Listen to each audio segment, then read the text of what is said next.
Misteri Tumbal Pesugihan Suami.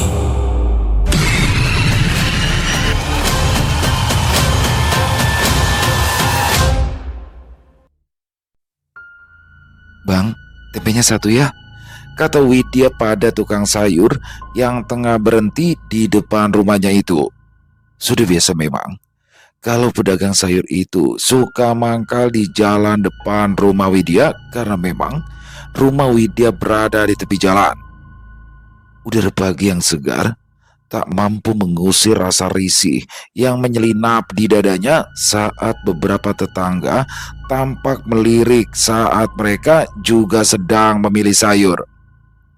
Ini tempenya, ada lagi mbak? Tanya tukang sayur sambil menyerahkan satu bungkus tempe berukuran sedang. Ini tempenya harga berapa ya Kang? 3.000 aja Mbak Widya, jawab si tukang sayur mantap. Dengan sedikit ragu, Widya merogoh saku bajunya.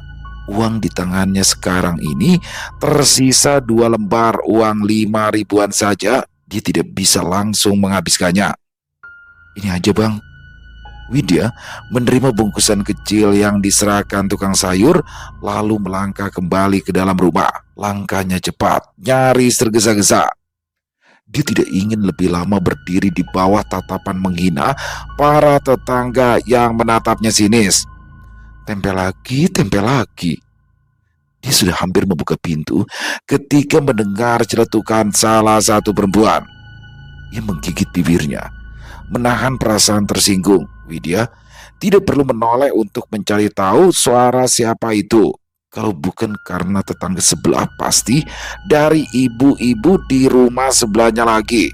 Dia juga sudah mengerti maksud sindiran dari mereka. Di dalam rumah, suasana sedikit lebih tenang. Widya menaruh bungkusan belanjaannya di atas meja dapur, lalu mengintip ke dalam kamar. Suaminya Irfan masih terbaring, tubuhnya kurus dan sesekali terbatuk-batuk. Widya segera menghampiri. Ia sempat berniat menegur sang suami, menanyakan apakah dia sudah mencoba menghubungi temannya yang kemarin katanya membutuhkan buruh bangunan. Tapi setelah melihat dada Irfan naik turun dengan nafas yang berat, Widya pun mengurungkan niatnya. Irfan membuka mata pelan. Sudah belanjanya? Tanyanya. Ya, tadi aku cuma beli tempe. Gajiku masih lama turunnya mas, jawab Widya. Irfan mengangguk sambil berusaha duduk, tapi batuknya kembali kambuh. Widya buru-buru menopang punggung suaminya dengan bantal tambahan. Aku mau ke rumah Sabar, tapi tidak usah, istirahat saja dulu, potong Widya cepat. Lagi pula kamu sepertinya masih belum sanggup bekerja sebagai kuli bangunan, mas. Irfan tidak membantah, tubuhnya memang belum kuat untuk beraktivitas berat. Obat dari puskesmas yang diberikan padanya harus dikonsumsi rutin selama 6 bulan. Sekarang masa pengobatan baru berjalan 1 bulan, sedangkan tubuhnya masih rapuh. Besok aku akan mencari pekerjaan di tempat lain. Kasihan kamu harus mencuci baju orang terus setiap hari sampai malam, kata Irfan sedih. Widya memilih menyiapkan air hangat, mengambil obat suaminya dari atas lemari. Setelah semuanya siap, ia kembali duduk di tepi ranjang. Nanti aja, tunggu sampai badan kamu sudah sehat, ujar Widya. Aku kuat kok. Balas Irfan yang langsung dihianati oleh suara batuknya yang terdengar keras. Widya tersenyum hambar karena paham Irfan hanya sedang berusaha meyakinkannya. Setelah Irfan meminum obatnya, Widya pun kembali ke dapur. Tadi pagi, dia sempat memetik daun singkong yang sekarang direbusnya. Sementara menunggu daun singkong empuk, Widya menggunakan waktunya untuk mengiris tempe tipis-tipis. Dia ingin tempe tersebut cukup untuk 2 kali makan. Matanya melirik menatap meja makan yang kosong. Sejak menikah dengan Irfan, sepertinya tidak pernah sekalipun dia makan enak dengan lauk daging. Seringnya hanya tahu, tempe, dan jarang sekali makan telur. Entah apa yang salah, padahal dia sudah bekerja keras menjadi buruh cuci di beberapa rumah sekaligus. Mungkin karena Mas Irfan lebih memilih membeli rokok daripada kebutuhan rumah, pikirnya Masam sebelum terkena TB paru. Suaminya memang perokok aktif, dalam satu hari bisa habis 2 bungkus rokok. Setelah semua masakan matang, Widya duduk melepas lelah sejenak di kursi kecil dekat jendela. Ia memandangi halaman depan. Beberapa tetangga tampak sedang bergerombol sambil mengobrol. Ada salah satunya yang melirik ke arah rumah Widya, lalu membisikkan sesuatu ke temannya. Temannya itu pun tertawa kecil. Widya yakin mereka sedang membicarakannya. Ia tahu persis bagaimana mereka senang memperhatikan penderitaan orang lain. Widya hanya bisa menghela nafas pelan. Dia memang miskin, tidak heran kalau dia sering dihina.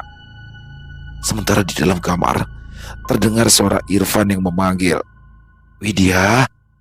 "Ya Mas," jawabnya sambil berdiri. Ia kembali masuk ke kamar dengan membawa segelas air putih. Irfan memandangnya dengan tatapan lemah. "Kapan kamu berangkat ke rumah Bu Bidan?" "Sebentar lagi."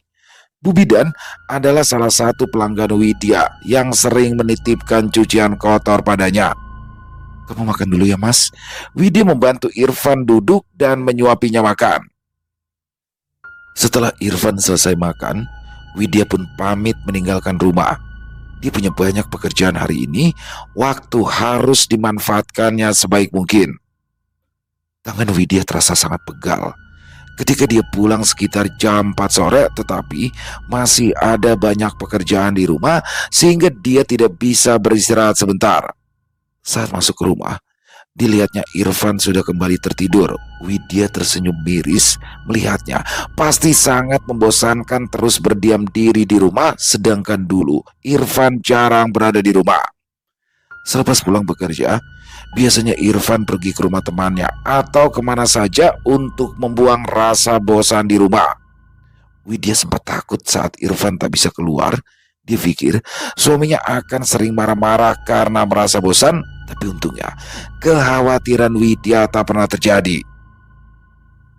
Setelah mencuci semua peralatan dapur yang kotor, Widya membawa sebuah baju berwarna coklat yang robek di bagian lengan ke beranda depan.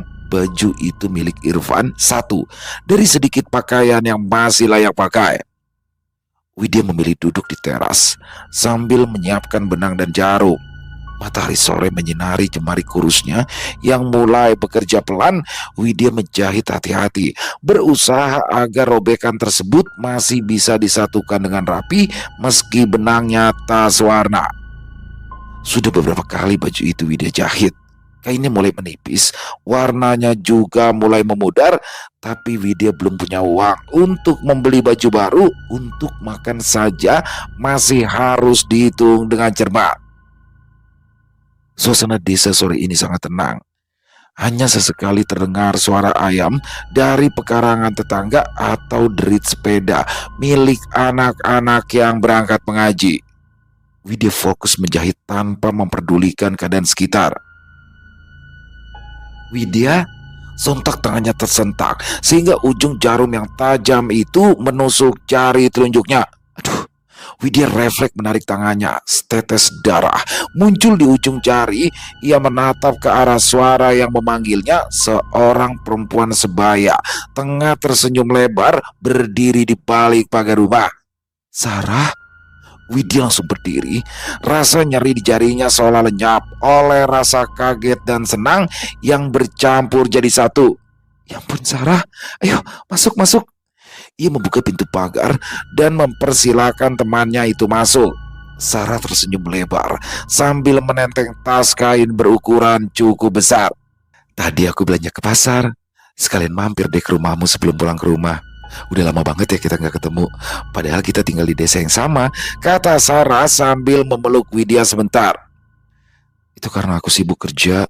Kamu tahu sendiri kan Mas Irfan sekarang lagi sakit. Jadi aku harus kerja keras supaya kami bisa tetap makan tiap harinya. Ayo duduk.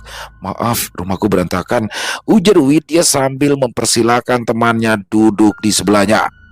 Sarah duduk tanpa ragu. Tas kain besar yang dibawanya diletakkan di lantai. Widya ikut duduk, tapi dalam hatinya ia mulai panik. Dia tak punya apa-apa untuk disuguhkan. Bahkan teh manis pun tak bisa karena gula di rumahnya sudah habis. Maaf, aku nggak bisa nyuguhin apa-apa, ucap Widya dengan suara pelan menahan malu. Sarah tertawa kencang sehingga Widya ikut tersenyum mendengar suara tawanya yang riang. Widya, aku kesini tuh bukannya mau minum teh. Aku itu kesini karena kangen. Widya berhenti tersenyum.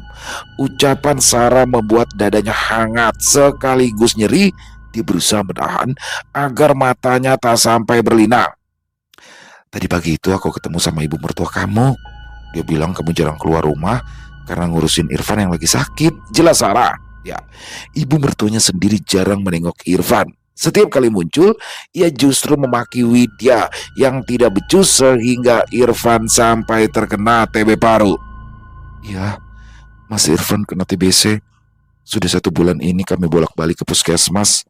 Sekarang ya gitu, terpaksa istirahat di rumah, jawab Widya lelah. Sarah memperhatikan wajah temannya itu dengan seksama. Terus, kamu kerja apa sekarang? Widya mengamati permukaan tangannya yang tampak kasar karena setiap hari harus memegang deterjen. Apalagi kalau bukan jadi buruh cuci. Cuma itu yang bisa kukerjakan. Mau buka warung gak ada modal. Buat makan sehari-hari aja sulit. Untung kami masih belum punya anak. Sarah mendengarkan semua curhatan Widya sambil membuka tas kain yang tadi dibawanya. Dari dalam tas itu, ia mengeluarkan beberapa plastik belanjaan. Ada beras 2 kilogram, telur 10 butir, gula, teh, minyak goreng, bahkan beberapa kue manis kesukaan Widya. Nih, aku bawain khusus buat kamu. Jangan ditolak ya, ucap Sarah sambil menyodorkan belanjaan itu satu persatu. Widya tertegun. Kedua tangannya refleks terangkat ke dada. Sarah, ini kebanyakan. Aku gak bisa terima begitu aja. Jangan ditolak ya. Aku bisa tersinggung loh kalau kamu nolak, ujar Sarah tegas. Kalau kamu jadi aku, kamu juga akan melakukan hal yang sama untuk temanmu kan? Widya mengangguk pelan. Dia menerima semua barang pemberian Sarah dengan tangan gemetar, matanya tak bisa lagi menahan air yang menggenang. Makasih. Aku nggak tahu harus bicara apa. Sarah tersenyum sambil menepuk punggung tangan Widya. Udah, gak usah terlalu banyak mikirin ini itu. Widya memeluk sahabatnya untuk kedua kali. Lebih erat dari sebelumnya, tak ada kata yang mampu mewakili rasa terima kasihnya. Beberapa saat mereka duduk bersama di beranda, membicarakan hal-hal ringan lainnya. Sesekali Sarah bertanya tentang kondisi Irfan, tentang obat-obatannya, dan apakah Widya masih butuh bantuan untuk pergi kontrol. Aku bersyukur banget punya sahabat seperti kamu. Aku pikir semua orang memilih menjauh karena aku yang sebab kekurangan. Sarah tertawa pelan. Gila kamu ya. Mana mungkin sih aku bisa lupa sama Widya, teman masa kecil yang dulu sering traktirku makan di kantin. Waktu berlalu cepat. Sarah segera pamit ketika matahari hampir tenggelam. Sebelum pergi, dia sempat menyapa Irfan yang baru saja bangun dan keluar sebentar ke depan. Mas Irfan, semangat ya. Obatnya harus habis dan jangan lupa makan yang cukup, kata Sarah sambil tersenyum. Irfan mengangguk patuh. Malam harinya, Widya berdiri di depan cermin kecil di ruang tengah. Sarah tadi sudah berpesan agar ia datang ke rumahnya malam ini setelah Irfan tidur. Ada yang mau aku tunjukkan. Begitu kata Sarah sambil berbisik di telinganya. Widya sempat bertanya, nanti malam ya? Iya, nanti malam. Irfan sudah terlelap. Badannya yang sakit-sakitan membuatnya selalu tertidur lebih cepat walau sekarang baru jam 8 malam. Widya pun keluar rumah dengan hati-hati sambil membawa senter. Meski jalan menuju rumah Sarah sudah diterangi lampu jalan, tetapi tidak ada salahnya untuk berjaga-jaga. Udara malam terasa dingin sehingga Widya merapatkan jaketnya. Jalan tanah yang memisahkan rumah-rumah warga tampak sepi. Beberapa rumah sudah tertutup rapat. Terdengar suara televisi dari dalam rumah mereka. Baru berjalan 15 langkah dari rumah, bulu kuduk Widya meremang. Ia sampai beberapa kali menoleh ke belakang karena hatinya tidak tenang. Langkah Widya melambat. Saat tangannya refleks mengelus leher bagian belakang, dia sudah biasa keluar malam, tetapi baru kali ini semua terasa menakutkan. Dia menoleh ke belakang lagi, kosong. Aku terlalu banyak pikiran, bisiknya sambil mempercepat langkah. Butuh waktu sekitar setengah jam berjalan kaki hingga ia sampai di rumah Sarah. Rumah bercat putih itu berdiri di ujung tikungan jalan dekat pohon asam tua dengan ukuran batang yang sudah besar. Lampu terase menyala terang benderang. Widya mengetuk pintu itu pelan. Tok tok tok. Sarah? Tidak sampai 5 detik, pintu dibuka. Sudah dari dalam, Sarah berdiri di ambang pintu. Tampaknya sejak tadi ia menunggu kedatangan Widya. Wajahnya tersenyum, tapi sinar matanya tampak sedikit berbeda dari biasanya. Ayo kita pergi, katanya singkat. Widya mengerutkan kening. Pergi? Pergi kemana? Udah ikut aja, gak lama kok, jawab Sarah. Keluargamu? Mereka sibuk, gak akan sadar kita berdua pergi, ucap Sarah sambil menggandeng tangan temannya agar segera pergi. Widya masih bingung, tapi menurut saja pada ucapan Sarah. Mereka menyusuri jalanan kecil di belakang rumah Sarah menuju arah yang tidak biasa ia lalui. Jalan setapak itu menanjak sedikit dan dipenuhi semak-semak di kanan kirinya. Lama-kelamaan, pepohonan mulai rapat. Cahaya bulan yang tadi menyinari dengan tenang perlahan tertutup oleh pohon yang rindang. Sarah berjalan di depan, bahkan dia tidak membutuhkan senter untuk menerangi jalan. Kita mau kemana? Tanya Widya untuk kedua kalinya. Sarah menoleh sebentar. Ada tempat yang mau aku tunjukkan. Sebentar lagi kita sampai kok. Sekitar 15 menit berjalan, mereka keluar dari jalur setapak dan tiba di sebuah lahan yang ditumbuhi ilalang kecil. Di tengahnya tampak bangunan kecil beratap seng berkarat. Di sekelilingnya ada 4 atau 5 makam, sebagian ditutupi daun kering dan batu kerikil yang berserakan. Rumput liar menjalar di antara nisan yang sudah roboh. Widya menelan ludah. Dia baru sekali ini datang ke tempat ini. Sarah menyalakan senter dan mengarahkannya ke sebuah makam yang dikelilingi oleh kain kuning. Makam itu berada di bawah atap seng yang ditopang tiang kayu. Tanahnya tampak lebih bersih daripada yang lain. Ada jejak-jejak bekas dupa di sekelilingnya. Kuburan ini dipercaya bisa mengabulkan semua harapan kita, kata Sarah sambil menggami tangan Widya. Kita mau apa ke sini? Widya merasakan sedikit firasat buruk. Sarah menoleh padanya. Wajahnya tampak serius. Bukannya kamu udah bosan ya hidup miskin? Tanyanya. Widya ternganga. Ia tidak menyangka akan mendapat pertanyaan seperti itu di tengah kuburan seperti sekarang. Maksud kamu apa? Tanyanya setengah berbisik. Kamu bawa aku ke sini cuma untuk nanya masalah aku bosan hidup miskin. Sarah menarik tangan Widya menuju ke arah makam yang beratap seng, lalu duduk bersila di sampingnya. Dia menatap nisan batu tua yang sudah tak terbaca lagi tulisannya. Aku tidak akan memaksamu untuk ngambil jalan ini. Tapi kalau mau hidup kamu berubah, kamu harus mulai percaya bahwa terkadang ada jalan pintas untuk dapetin semuanya. Lidah Widya terasa keluh. Kamu ingat kan? Dulu semiskin apa kehidupan keluargaku. Jangankan memberiku uang saku, makan 2 kali sehari aja udah untung. Ya, Widya ingat sekali masa itu. Sarah seringkali mendapat peringatan dari sekolah karena terlambat membayar SPP. Beli baju pun hanya 1 tahun sekali dengan ukuran baju yang lebih besar supaya bisa dipakai lebih lama.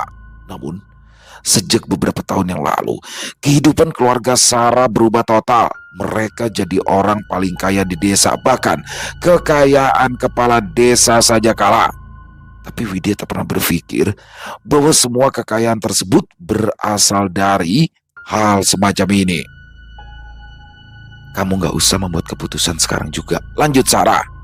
Aku hanya ingin kamu tahu bahwa di kehidupan ini terkadang ada orang yang bisa melakukan apa saja demi mendapatkan kekayaan, termasuk menumbalkan orang-orang terdekatnya. Widya menatap nanar ke mata Sarah yang muram. Seingatnya, Sarah memang sudah kehilangan bapak tiri dan dua adiknya. Ayo pulang, sudah malam, kata Sarah akhirnya berdiri sambil menyapu daun-daun kering dari rok panjangnya. Langkah Widya mulai melambat. Ketika mereka mendekati batas perkampungan, cahaya lampu rumah warga mulai tampak dari kejauhan, tapi suasana hatinya justru semakin gelap. Aku nggak paham deh, kenapa kamu ngajak aku ke sana? Tanya Widya serak. Sarah berhenti berjalan. Aku tidak mau memberitahu, tapi kamu terus maksa. Jadi sebaiknya mungkin aku juga akan memberitahu yang sebenarnya. Widya menatap temannya dengan waspada. Maksud kamu apa? Sarah berbalik menghadap Widya.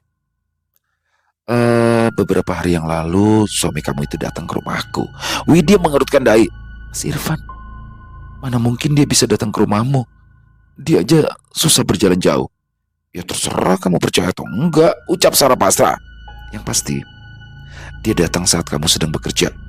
Katanya dia sudah tahu kalau ibuku memuja siluman demi kekayaan.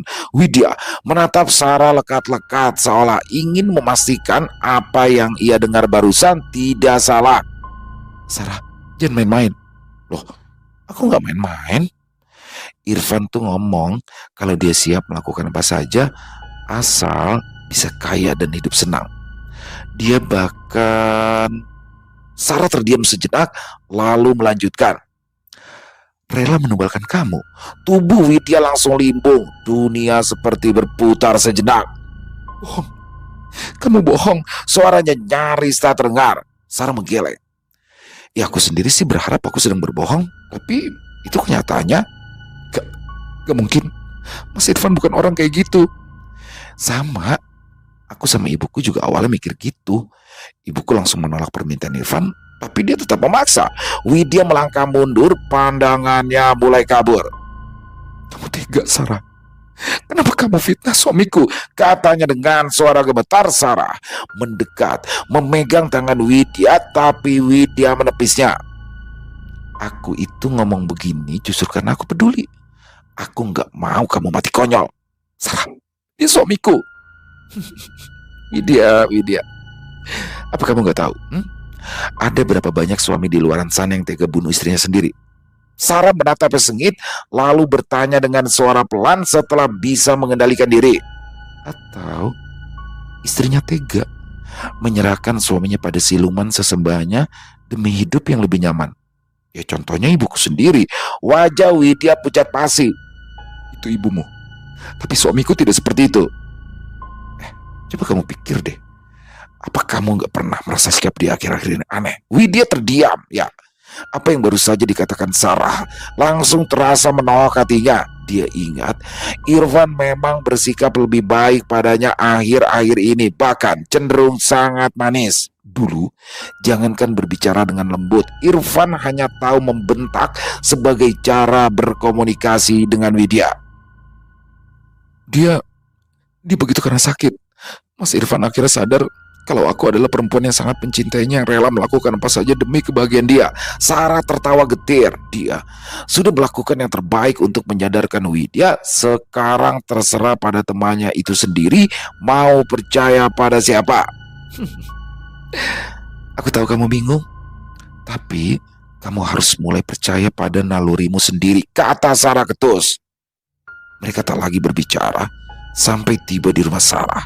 Gadis itu masuk ke dalam rumah setelah melambaikan tangan yang tadi balas oleh Widya. Sementara itu, Widya berjalan pulang. Kakinya terasa goyah hingga berkali-kali dia harus berhenti untuk menenangkan diri. Dia membuka pintu rumah yang tidak terkunci, lalu tertegun. Seingatnya, tadi dia sudah mengunci pintu dari luar. Dari mana kamu? Tegur Irfan agak tajam sambil keluar dari kamar. Aku bingung nyari-nyari kamu yang mendadak hilang dari rumah. Bagaimana kalau kamu diculik orang? Widya tercengang lalu tertawa keheranan. Memangnya siapa yang mau menculik perempuan kurus kering sepertinya? Dia juga tidak terlalu cantik, terlebih lagi sekarang sudah jarang merawat diri. Loh, kenapa ketawa? Tanya Irfan keras. Tawa di bibir Widya lenyap. Setelah mendengar ucapan suaminya, dia sadar lalu menjawab dengan pelan, "Aku pergi ke rumah Sarah." Mata Irfan jadi lebih waspada kala mendengar istrinya mengaku pergi ke rumah Sarah. "Mau apa kamu ke sana?" Aku cari informasi pekerjaan pada ibunya. Siapa tahu dia butuh tenaga untuk bersih-bersih rumah." Entah kenapa Widya memilih berbohong daripada menceritakan yang sebenarnya. "Apa kata ibunya?" tanya Irfan lagi, kali ini dengan nada was-was. "Gak ketemu. Ibunya Sarah masih ada urusan di luar," saut Widya setengah mengeluh. Dia masih berpura-pura seakan tadi memang ingin bertemu dengan ibunya Sarah. Bau Irfan tidak lagi setegang tadi. Widya berjalan ke belakang. Dia sangat haus dan ingin segera minum, tetapi perhatian Widya segera teralih pada sesisir pisang matang di atas meja. "Ini dari siapa?" "Istrinya Mas Purnomo. Tadi dia manggil lama sekali di depan pintu, sampai aku bangun dari tidur. Makanya aku sadar kamu gak ada di rumah." "Istrinya Mas Purnomo?" ulang Widya setengah tidak percaya. Seingatnya, istri Mas Purnomo bukanlah orang yang senang berbagi pada tetangga. Dia bukan hanya memberi buah, tapi juga telur rebus dan ayam ingkung. Irfan berjalan cepat sambil membuka tudung saji, memperlihatkan 2 butir telur rebus dan seekor ayam utuh yang telah masak. "Kamu pasti lapar kan? Karena tadi cuma makan nasi sama tempe. Ayo, habiskan ayam sama telurnya. Aku tadi juga sudah makan nasi kotak yang juga dibawakan istrinya Purnomo." Bibir Widya berkedut. Dia tidak tahu apakah ingin tertawa atau menangis pada saat seperti ini. Perlahan-lahan Widya mulai mempercayai ucapan Sarah. Suaminya itu memang berniat buruk padanya. Aku juga sudah makan, Mas. Tadi di rumah Sarah. Ini kita simpan aja ya untuk makan besok. Lumayan, jadi nggak perlu beli lauk lagi." Di luar dugaan, Irfan ternyata marah besar. Lelaki itu memaki-maki Widya yang dianggapnya tidak bersyukur sudah diberi rezeki nomplok. Dia memaksa Widya memakan ayam itu sampai habis. Widya ketakutan melihat suaminya meledak sehingga ia pun mengangguk patuh. "Bagus, cepat habiskan semuanya," kata Irfan sambil duduk di samping meja. "Kalau aku paksa makan sekarang, aku pasti muntah. Aku makan 2 jam lagi ya, Mas," ucap Widya berhati-hati. Irfan tampak ingin marah lagi, tapi berhasil menguasai diri. Dia mendengus, lalu masuk ke dalam kamar. "Awas, kalau sampai gak dimakan sampai habis." Brak! Pintu kamar dibanting keras sehingga dinding rumah bergetar. Widya menatap pintu kamar, sudut bibirnya turun karena kecewa.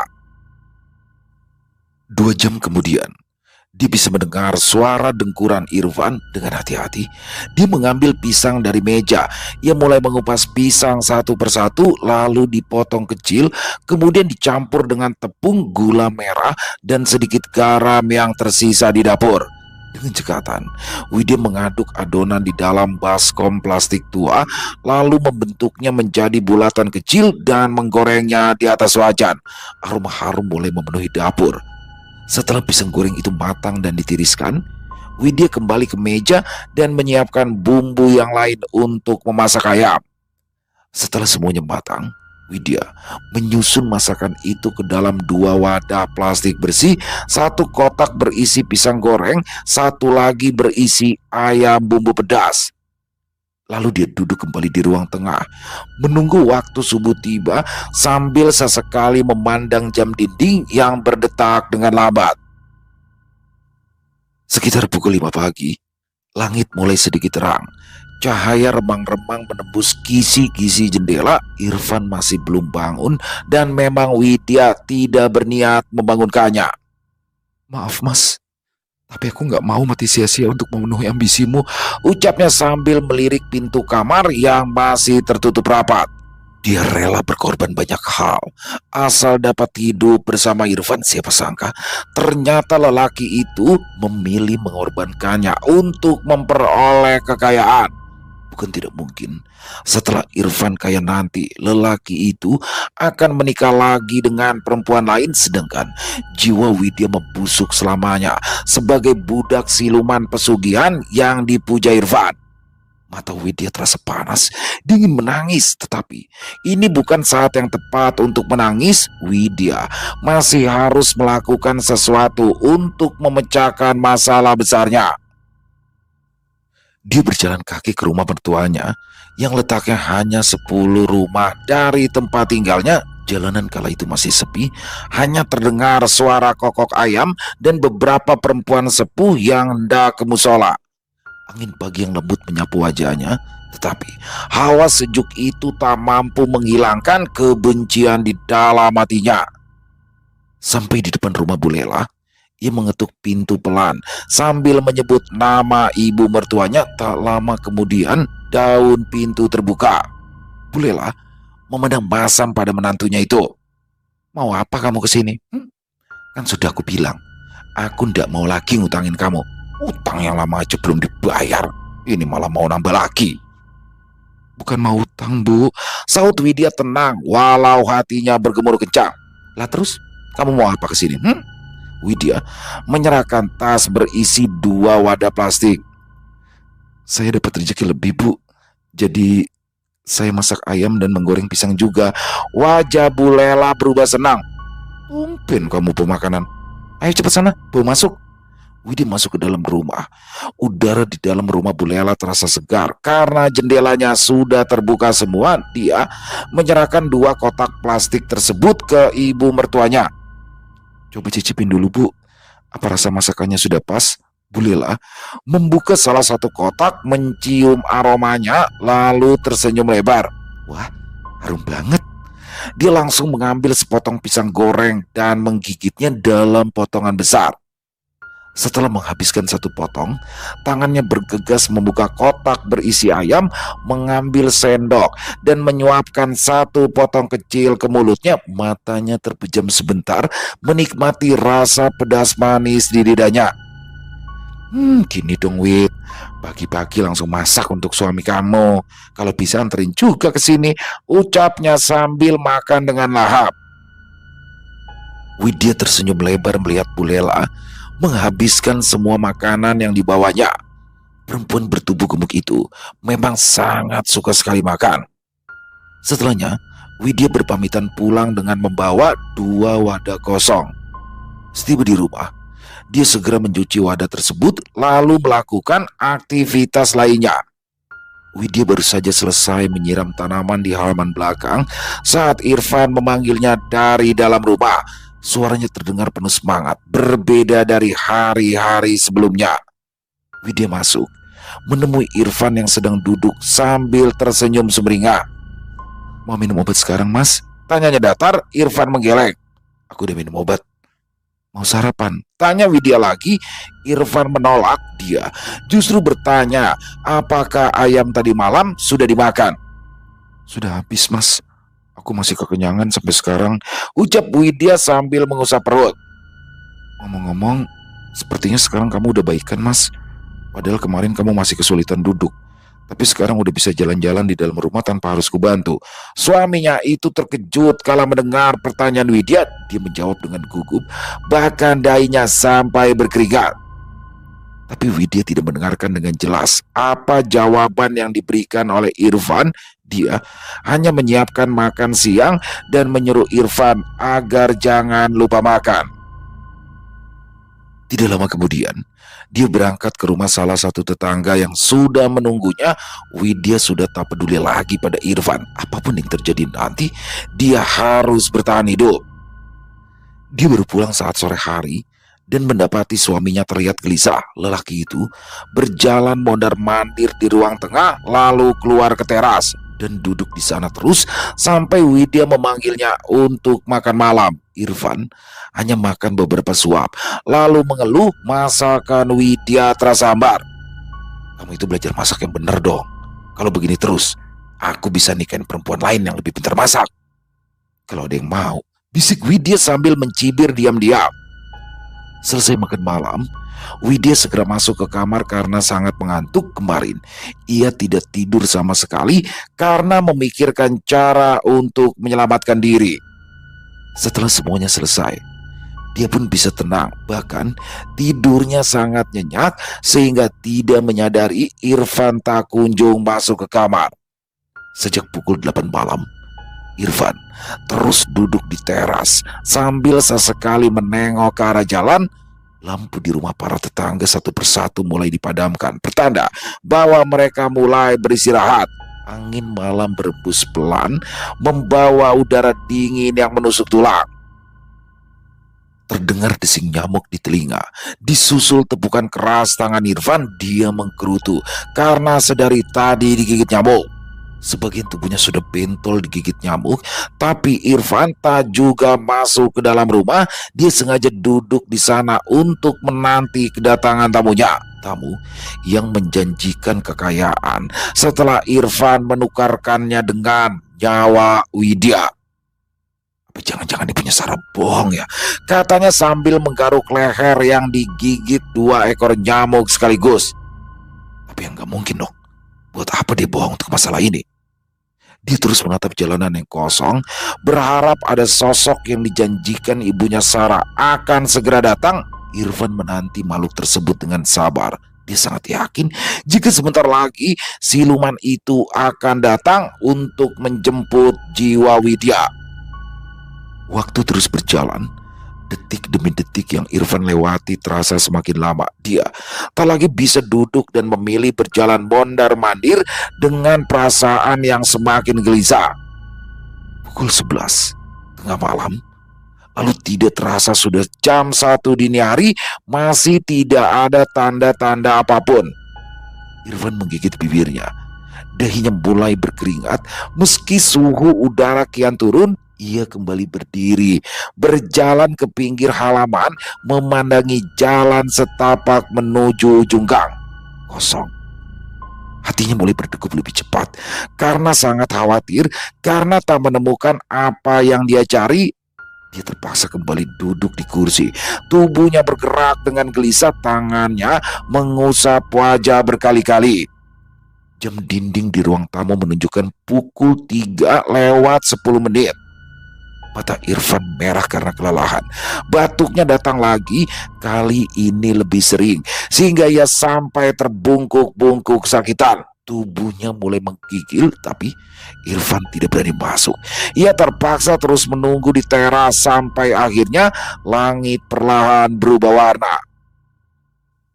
Wajahnya pucat, sekaligus lesu karena kelelahan. Matanya jadi semakin cekung, perut dan dadanya terasa nyeri karena batuk yang kian parah. Brengsek, perempuan itu sudah menipuku. Brak! Irfan meninju dinding dengan tinjunya, buku-buku jarinya membar karena kuat pukulan yang barusan ia lakukan. Aku akan bikin perhitungan dengannya. Dia hendak menyerbu rumah Sarah. Untuk melampiaskan kemarahan dan rasa kecewanya, dia bergegas masuk ke dalam rumah untuk mengambil parang. Ketika terdengar suara langkah tergesa-gesa, Irfan berbalik, dahinya berkerut melihat perempuan tua bergegas masuk ke halaman rumahnya. Perempuan itu adalah Bu Jumiam, tetangga sebelah rumah ibunya. Nafasnya tersengal-sengal saat melambaikan tangan ke arah Irfan. Irfan, cepat ke rumah ibumu, teriak Bu Jumiam dengan suara parau. Ibu kamu sakit, harus segera dibawa ke rumah sakit. Ke rumah sakit, Irfan terhuyung mendengar perempuan yang sangat disayanginya itu dalam keadaan sakit. Ibumu itu sakit, sampai teriak-teriak loh kayak orang kesetanan. Suaranya ngeri banget, sepertinya dia kesakitan setengah mati, ucap Bu Jumiam terbata-bata sambil memegangi dadanya yang turun naik karena kelelahan. Tanpa pikir panjang lagi, Irfan berlari masuk ke rumah dan mengguncang tubuh Widya yang masih berbaring di kasur. Wid, bangun Wid, bangun, ibu sakit. Widya yang baru saja membuka mata langsung terduduk. Dia melihat wajah Irfan yang panik saat membangunkannya. Ibu kenapa mas? Sakit apa? Itu tadi barusan Bu Jum bilang kalau ibu itu sakit perut dan minta diantar ke rumah sakit sekarang. Ayo cepat bangun, kita harus ke rumah ibu sekarang. Van, lama banget toh. Ayo cepat, desak Bu Jum. Irfan melompat keluar. Dia berlari meninggalkan rumah tanpa menunggu Widya yang masih setengah sadar. Butuh waktu beberapa menit sampai Widya sadar atas apa yang terjadi. Ia pun segera mencuci muka dan bergegas pergi. Saat tiba di sana, suasana sudah ramai. Beberapa tetangga berkumpul di depan rumah, semua berbisik-bisik dengan wajah tegang. Tangisan nyaring terdengar dari dalam rumah. Widya bergegas masuk tanpa melepaskan sandal. Di dalam ada Irfan yang sedang meraung-raung sambil memeluk tubuh ibunya yang terbaring di atas kasur. Matanya terbuka lebar, begitu pula mulutnya yang ternganga sehingga lidahnya menjulur keluar. Kedua tangannya memegang leher dengan kuat, sepertinya Bu Lela telah mencekik lehernya sendiri sampai dia tewas. Kenapa? Kenapa jadi begini, Bu? Kenapa? Tanya Irfan yang lalu menangis keras lagi. Tubuhnya yang kurus berguncang hebat. Saat ia memeluk tubuh ibunya, butuh tenaga 4 orang dewasa untuk membawa Irfan menjauh dari tubuh mendiang Bu Lela. Bu, ibu, raung Irfan tak rela. Lalu tiba-tiba saja matanya melebar, bahkan tubuhnya bergetar ketakutan. Wajahnya langsung pucat pasi saat melihat bayangan samar yang baru saja muncul. Awalnya hanyalah kabut hitam yang berputar di sudut ruangan. Dari kabut tersebut muncul sesosok makhluk mengerikan bertubuh besar, berbulu lebat, dengan kepala menyerupai babi hutan dan gigi taring menonjol keluar dari mulutnya. Kedua matanya merah menyala, dari tubuhnya menguar bau amis bercampur busuk yang menyesakan dada. Makhluk itu menggenggam rantai besar dari logam berkarat.